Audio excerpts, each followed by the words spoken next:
Здравствуйте, уважаемые читатели и зрители Якутского Саха-информационного агентства. Как известно, Республика Саха-Якутия – часть России. Россия находится на планете Земля. Земля, в свою очередь, часть Солнечной системы, которая входит в галактику Млечный Путь. Вся Вселенная пронизана различными лучами, различными излучениями. И изучением этих основ, сказать, фундамент науки – также изучается у нас в республике. Сегодня у нас в гостях доктор физико-математических наук Леонид Ксенофонтов. Леонид Трофимович, здравствуйте. Здравствуйте. Здравствуйте, уважаемые. Да. У нас сегодня очень интересная тема.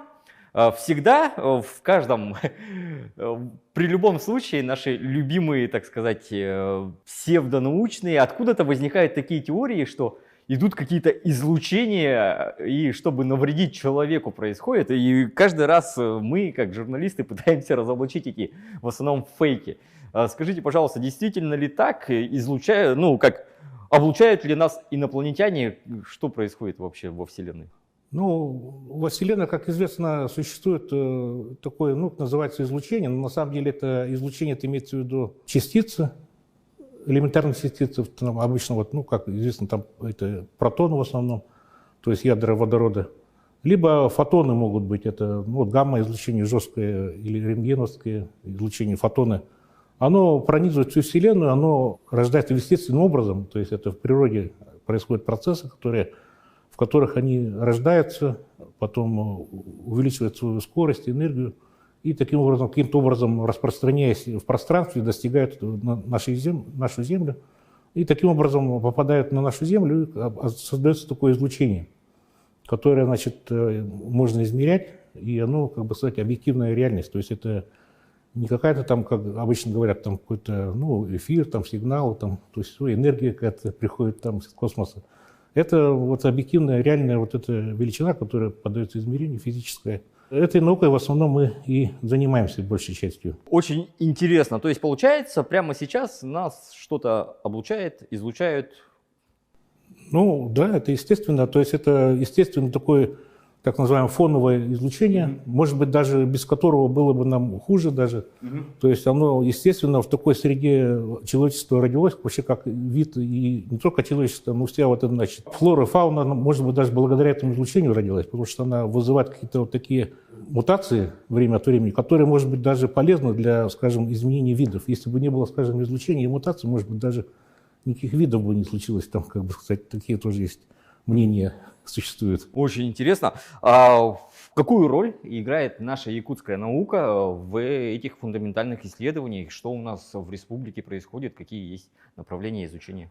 В частности, чем мы занимаемся в Институте космофизики, это наше, скажем, одно из основных направлений, это астрофизика космических лучей. Одним из моих основных направлений деятельности до последнего времени было, исследование, теоретическое исследование этих процессов, которые приводят к рождению таких частиц высоких энергий, и как они, потом образуют там фотоны, которые можем регистрировать, наблюдать на ними. Изучение этих сред, теория и так далее. Вторая часть, это основная, сейчас в данный момент я сейчас занимаюсь там, это, экспериментальной установкой, мы, ее эксплуатируем, и она работает у нас, и анализируем данные, которые именно непосредственно регистрируют эти частицы. Если чуть поподробнее говорить, то эти все исследования начались уже много лет тому назад, давно. Скажем, то, что касается теории, это она была во многом образована благодаря Гермогену Филипповичу Крымскому, академику РАН, ныне здравствующему, еще, дай бог, много лет здоровья еще. Он открыл, процесс так называемого регулярного ускорения, который, на ударных волнах там частицы, отражаются и могут таким образом получить большую энергию. Обычный протон, скажем, газ такой же, как, скажем, окружает нас, такой же окружает и звезды. И когда обычно звезды могут взрываться время от времени, они на этих ударных волнах, во время этих взрывов, они, могут набирать очень большую энергию, которая позволяет им преодолевать большие расстояния и в том числе долетать до нас и заполнять всю Вселенную. Да? Он эту теорию не теорию, а этот процесс он открыл, это считается общепризнанным в мире, считается приоритет за ним, как бы сказать, никто не оспаривает даже во всем мире. И сейчас этот процесс, этот, как бы сказать, регулярное ускорение считается самым таким основным механизмом, благодаря которому, значит, образуются вот такие частицы с такими большими энергиями. Ну а мы, значит, развили эту теорию, значит, создали вот численные программы, которые считают там, то есть количественный вид привели, то есть позже вот с Евгением Григорьевичем Бережковым, нашим бывшим директором, значит, мы создали такой комплекс программ, который вот позволяет уже численно, буквально количественно прикидывать, вот какие могут быть величины вот таких, значит, то, что, значит, ожидается, да, вот благодаря процессу открытым крымским, да. Этот комплекс программ, он был, как бы сказать, в свое время опередил, скажем так, многие даже вот американские исследователи, которые, значит, на своих суперкомпьютерах они пытались тоже считать, но вот благодаря тому методу, который мы применили, такой самый такой эффективный, скажем, адаптированный метод специально для решения такого рода задач, он позволил, значит, нам получить первые результаты на обычных персональных компьютерах расчеты сделать. Вот таким образом были достигнуты довольно много результатов, получено, вот, оценены, значит, какие должны быть потоки, и которые хорошо соответствовали тому, что измеряется в эксперименте. Были, скажем, оценены потоки, которые должны регистрироваться, это уже вот в гамма-фотонах, это специально другие уже эксперименты есть, которые в мире крупные эксперименты, которые измеряют гамма-телескопы называются, которые могут регистрировать фотоны с неких объектов. И вот эти потоки с этих объектов мы предсказывали, какие расчетами делали, и они действительно такие обнаруживали, да. И, значит, вот то, что вот мы делали, вот эти наше программное обеспечение, которое мы создали, оно, значит, довольно востребовано в мире. То есть это вот, когда большие строят эксперименты, установки, они должны знать, чего они хотят измерить, ожидать там, какие закладывать там.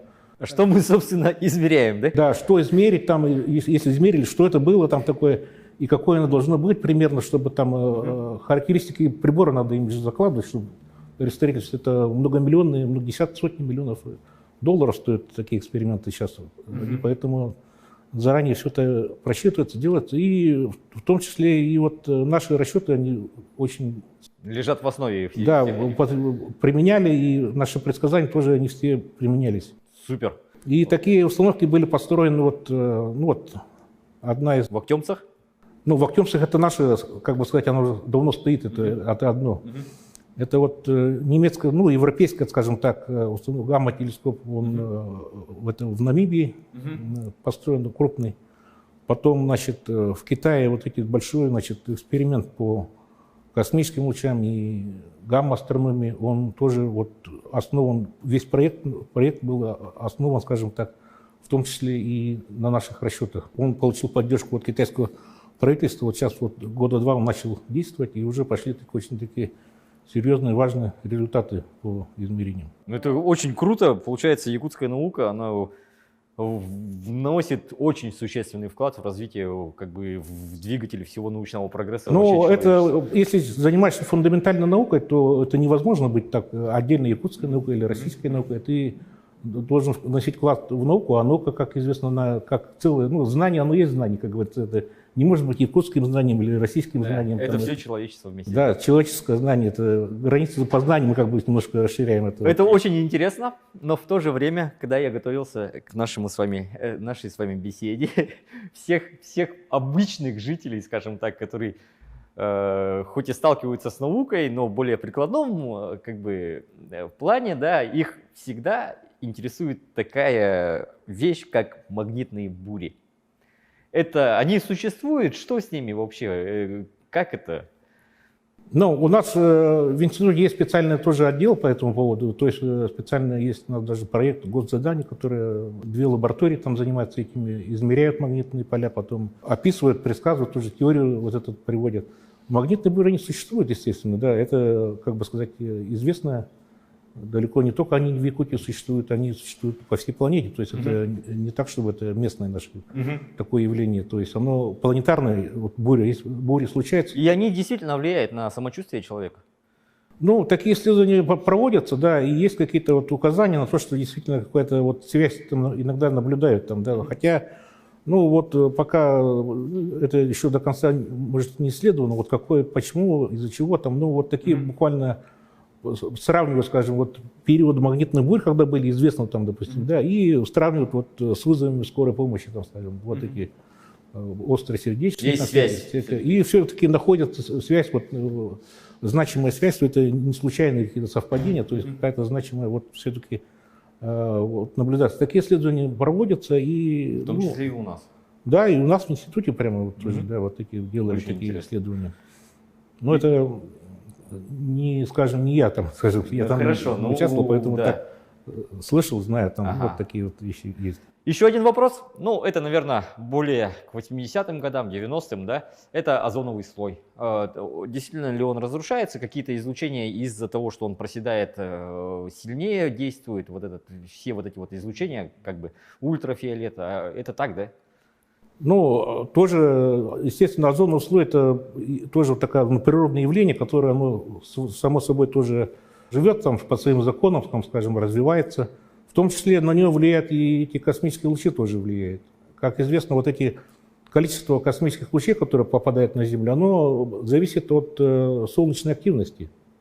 То есть Солнце оно у нас не постоянно светит, оно у нас меняется. Там, иногда оно спокойно там светит, иногда на него вспышки случаются. И от Солнца дует такой ветер, так называемый солнечный ветер, да, который в плазме развивается. Он скоростью меняется, то есть при этом такой четкий период находит, 11-летний период, да, вот такой 11-12-летний период солнечного цикла называется. Да, и там в этом цикле меняется количество космических лучей тоже, то есть, которые падают к нам на Землю, они, значит, ну, вот, небольших энергий, они подвержены вот, влиянию вот этого Солнца. То есть чем Солнце активнее светит, тем меньше доходит до Земли вот этих космических лучей. А космические лучи, понятно, что это радиация, но, значит, меняет вот эти ионы и так далее, вот ионизирует там вещество, поэтому и озоновый слой действительно меняется. А озоновый слой, он, в свою очередь, естественно, он вот эти ультрафиолеты и так далее, он тоже меняет его, значит, влияние на Землю. Поэтому это тоже такое важное такое направление исследований. Там тоже, ну, кстати, у нас в институте тоже ведутся такие исследования. Вот есть оптическая, значит, лаборатория оптических наблюдений. Есть такой полигон прямо вот в Намском районе, в поселке Маймага.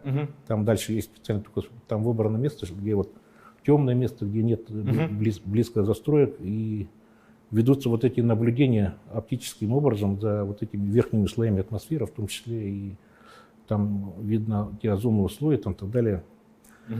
Вот. Ну, там часто говорят, что это вот какое-то техногенное, значит, изменение приводит, там всякие вот эти аэрозоли, спреи. Да, вплоть до коров там. Да, что они портят озоновый слой. Ну, это мое мнение, что это на самом деле не совсем так, на самом деле. То есть это довольно большое такое глобальное природное явление, оно определяется более такими процессами, которые занимаются... Мы никак не можем повлиять. Да, ну, то есть то, что влияние вот таких человеческих антропогенных факторов, оно может быть только очень такое минимальное, мизерное, там, скажем так, на эти процессы. Следующий вопрос. В последнее время жители Якутии, да, наблюдают довольно-таки часто, могу как журналист отметить, потому что ставлю эти новости, такое явление, как галу. Ага. Что это? Оно как-то влияет на жизнь, самочувствие, потому что по древним поверьям это не самое как бы хорошее предсказание, скажем так, но в то же время очень красиво.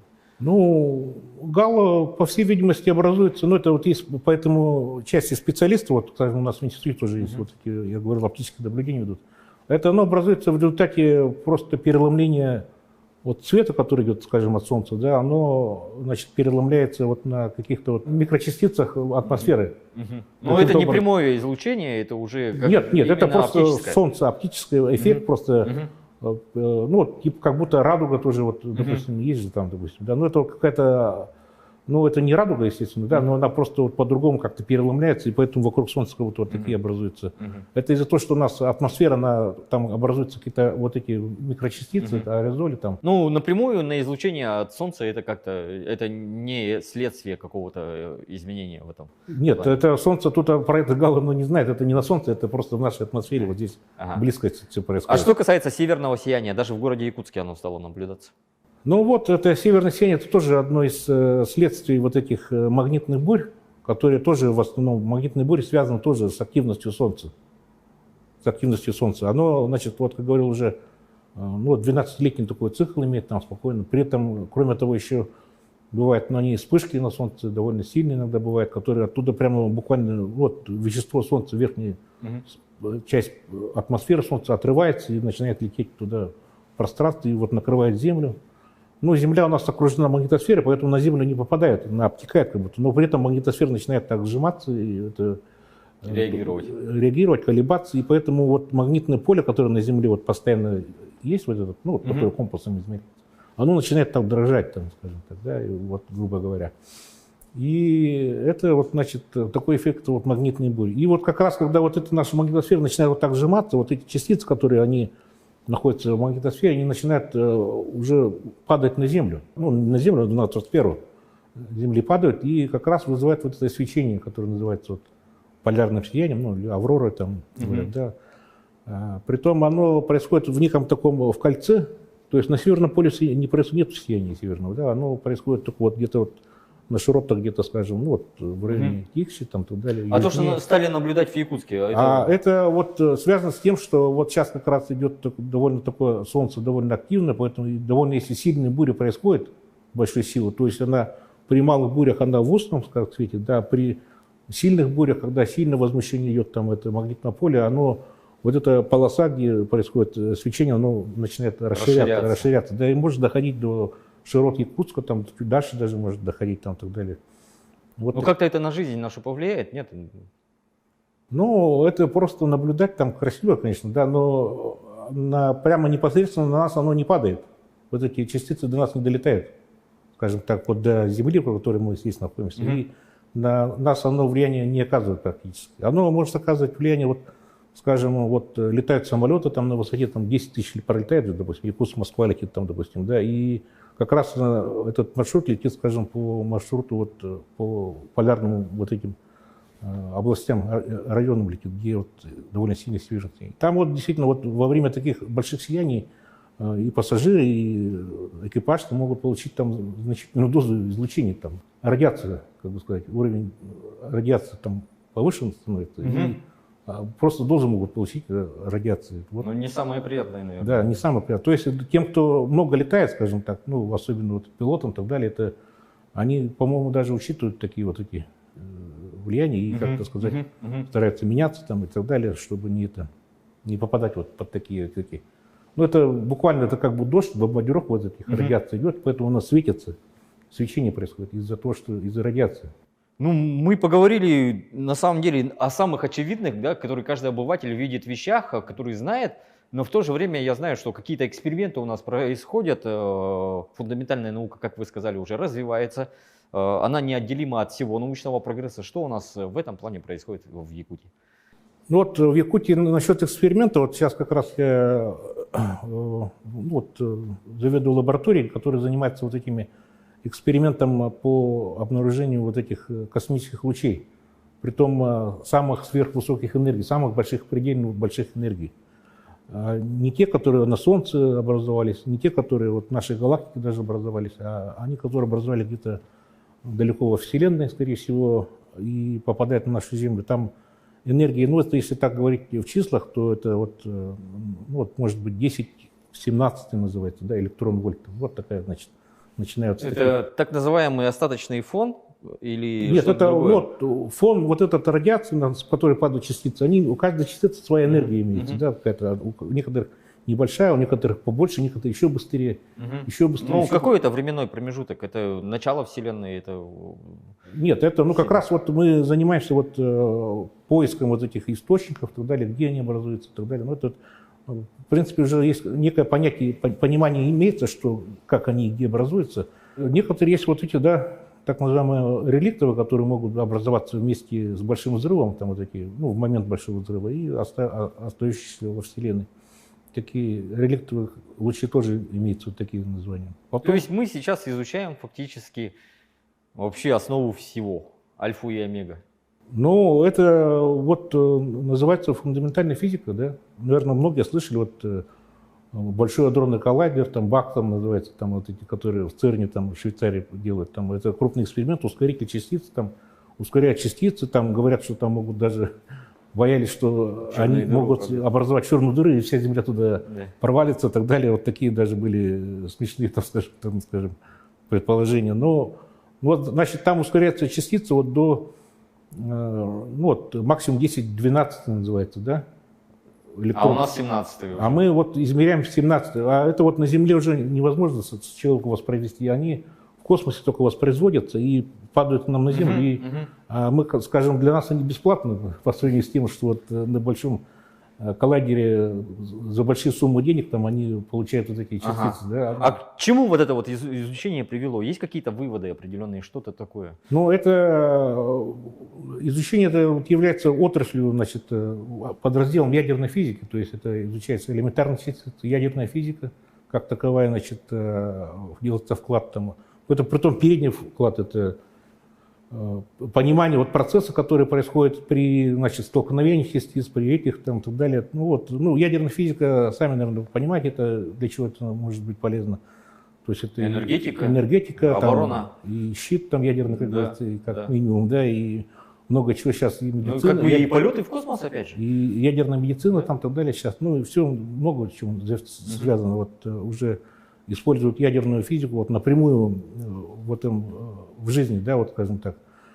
Ну, а чтобы это ее использовать, надо знать же, что это такое. Что мы, собственно, и изучаем. Да, не изучаем, а как, чтобы пользоваться чем-то, надо понимать, какие процессы лежат в основе этих, значит, какие законы лежат, какие эти лежат. Ну, мы вот изучаем как раз вот эти законы, процессы, которые позволяют уже потом использовать вот эти пользы, скажем, для человека. Кому в мирных целях, кому не очень в мирных целях могут быть даже. Ну, это все-таки инструмент, как его применять. Да, ну вот для этого, чтобы надо знать законы, которым подчиняется вот этот твой инструмент. Ну, я хотел узнать именно какое-то что-то прямо прикладное. Да? Ну, вот изучили мы какое-нибудь излучение, скажем, там, из другой галактики, да? И что это дало?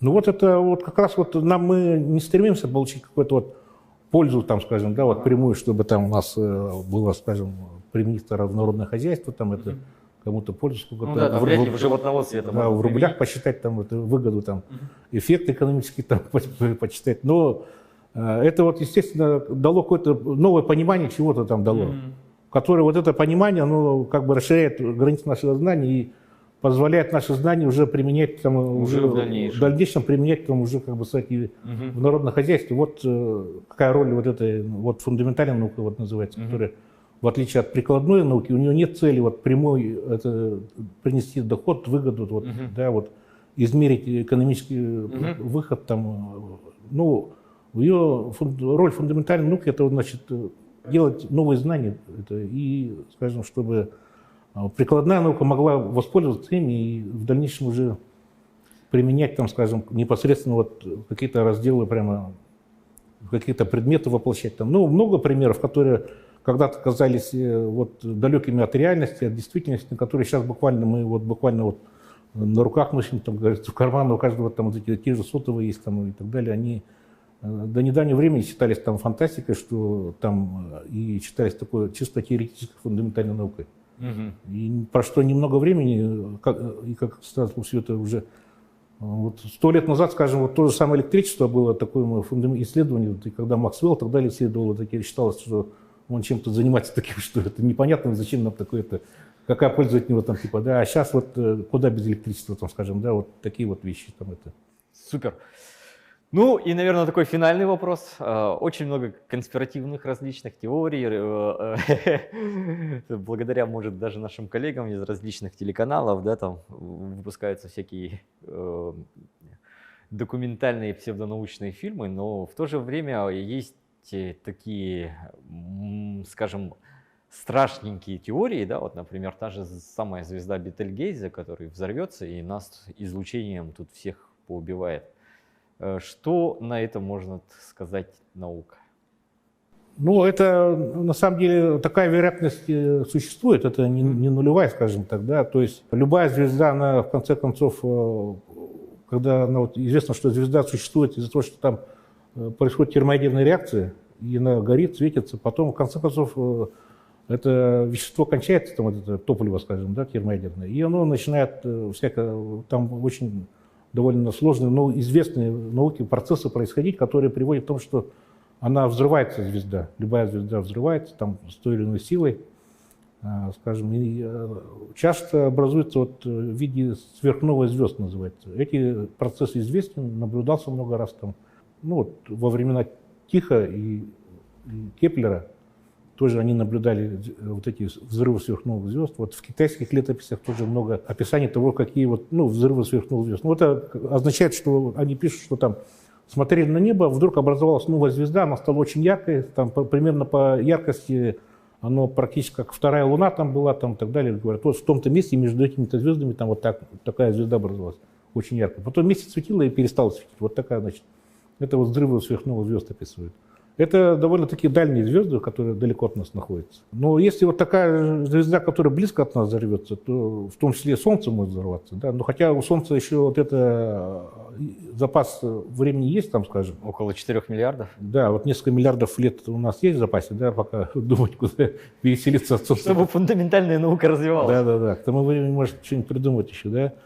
Но вот какая-то ближайшая звезда может взорваться. И поэтому тогда, если она взорвется, то от нее произойдет такая большая ударная волна, пойдет, излучение большое, вот это уровень радиации будет большой.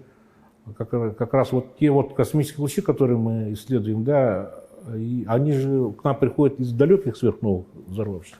А если прямо внутри него находиться, то поток этих излучений будет гораздо выше, большой будет, очень сильный.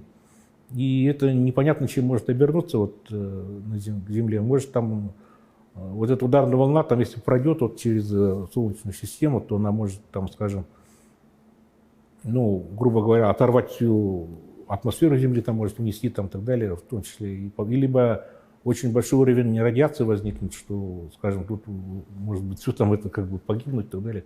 Ну вот в исторические вот такие ситуации были.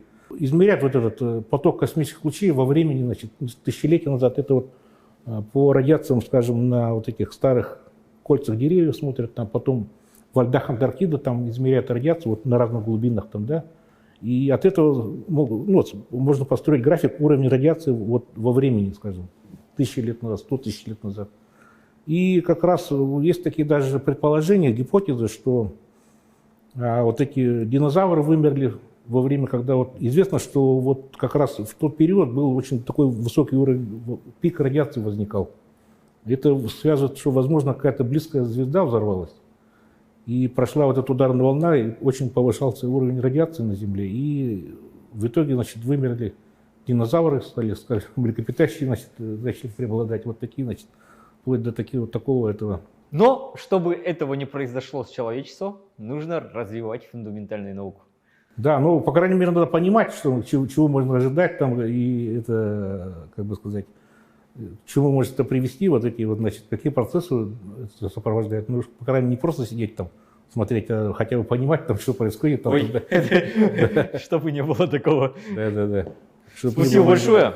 Очень интересный разговор. Надеюсь, вы приложите все усилия, чтобы нас не постигла участь динозавров. Постараемся, да.